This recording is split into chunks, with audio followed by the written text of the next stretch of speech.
Sermão do Monte, capítulo 32, parte 4. Como orar? Penso que, no que tange a essa questão, se comparássemos e contrastássemos a prática usual dos séculos XVIII e XIX, perceberíamos melhor o que está envolvido.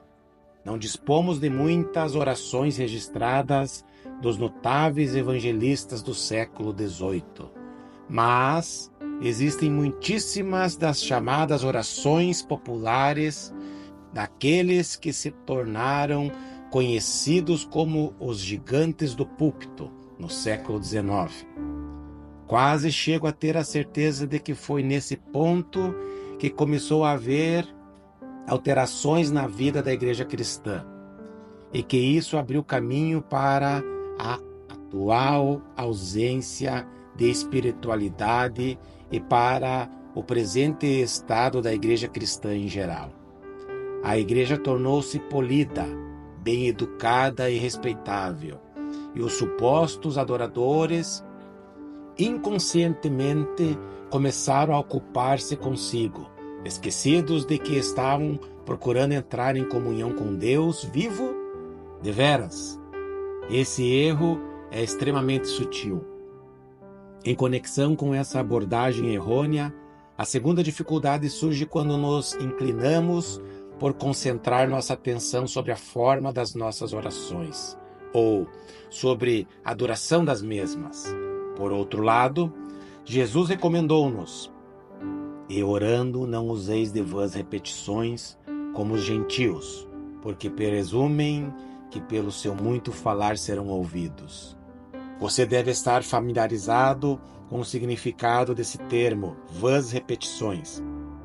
Essa antiga prática até hoje pode ser vista em muitos países do Oriente, onde são usadas as chamadas rodas de oração. Igual tendência também é notória no catolicismo romano, com os seus rosários e terços. Uma vez mais, entretanto, isso pode ocorrer até mesmo conosco de maneiras bastante sutis.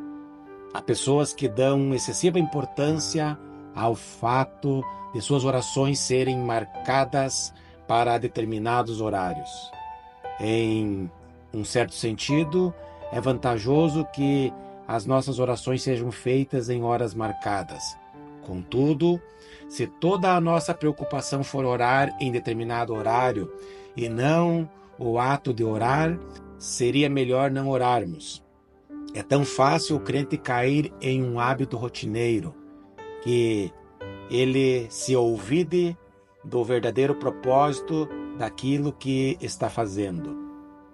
Tal como os islamitas, e a determinadas horas do dia prostam-se de joelhos.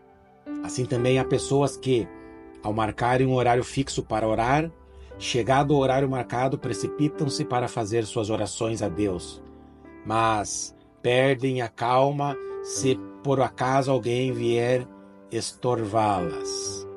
Essas pessoas sentem-se impelidas a cair de joelhos naquele horário. Entretanto, se meditarmos objetivamente sobre esse hábito, quão tolo ele nos parecerá. Uma vez mais, porém, que cada indivíduo examine-se a si mesmo. Entretanto, não deveríamos pensar somente na questão de um horário pré-fixado. O perigo sutil se manifesta em mais uma maneira. Os grandes santos, por exemplo, sempre passaram muito tempo em oração, na presença do Senhor. Porém, tendemos por pensar que a maneira de ser um santo é passar muito tempo em oração e na presença de Deus. Mas o ponto que precisa ser salientado no caso dos grandes santos não é que eles passavam longo tempo em oração. Eles não viviam de olho no relógio, sabiam que estavam na presença de Deus e, por assim dizer, penetravam na eternidade. A oração era a vida deles e não sabiam viver sem orar. Não se preocupavam em calcular o tempo despendido em oração. No momento em que um crente começa a agir assim, torna-se mecânico e terá arruinado sua vida de oração. O que o nosso Senhor tem a dizer-nos sobre essa particularidade é o seguinte: em verdade vos digo que eles já receberam a recompensa. Mateus, capítulo 6, versículo 5. O que eles desejavam? Eles queriam receber louvores da parte dos homens e já tinham recebido a sua recompensa.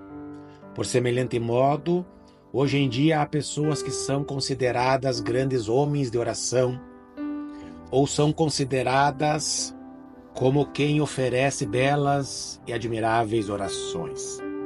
Sim, essas pessoas recebem o louvor humano a isso correspondente.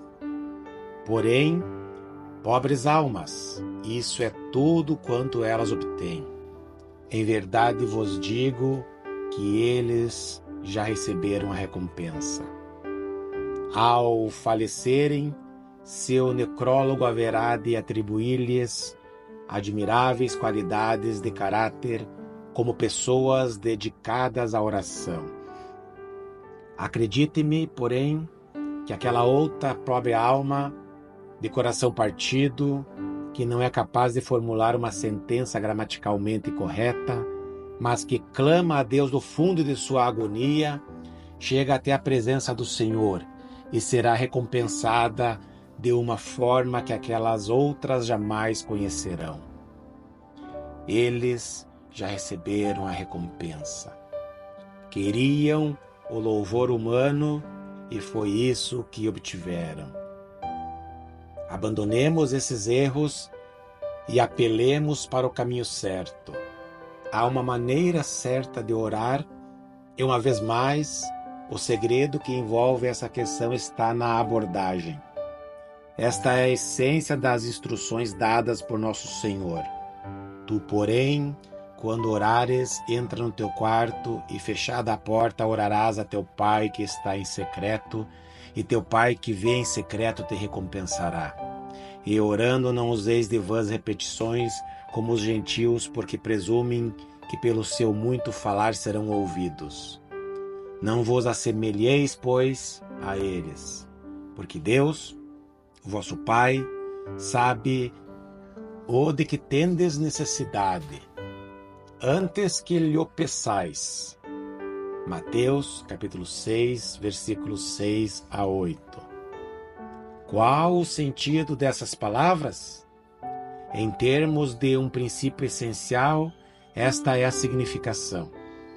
A grande e importante questão quando oramos em qualquer lugar ou ocasião é que devemos entender que nos estamos aproximando de Deus. Essa é a faceta que realmente importa. Trata-se simplesmente de uma questão de lembrar constantemente desse aspecto. Se ao menos percebêssemos que quando oramos estamos buscando admissão à presença de Deus, então tudo o mais se ajustaria nos seus devidos lugares. Todavia, precisamos de um pouco mais de instruções detalhadas, e afortunadamente, nosso Senhor nos proporcionou essas instruções. Ele dividiu a questão como segue. Em primeiro lugar, aparece o processo de exclusão. A fim de certificar-me de que estou realmente me aproximando de Deus, preciso excluir certas coisas do meu campo de interesses. Tenho de entrar naquele quarto. Tu, porém, quando orares, entra no teu quarto e, fechada a porta, orarás a teu Pai que está em secreto. Ora, o que está em pauta nessa instrução? Existem algumas pessoas que incessantemente se persuadem que essa recomendação proíbe todas as reuniões de oração. Dizem elas: não frequento reuniões de oração, mas oro em meu quarto em secreto. Contudo, não temos naquela passagem bíblica a proibição contra os cultos de oração. Não há aqui qualquer proibição contra a oração em público, porquanto Deus também ensinou e recomendou essa forma de oração.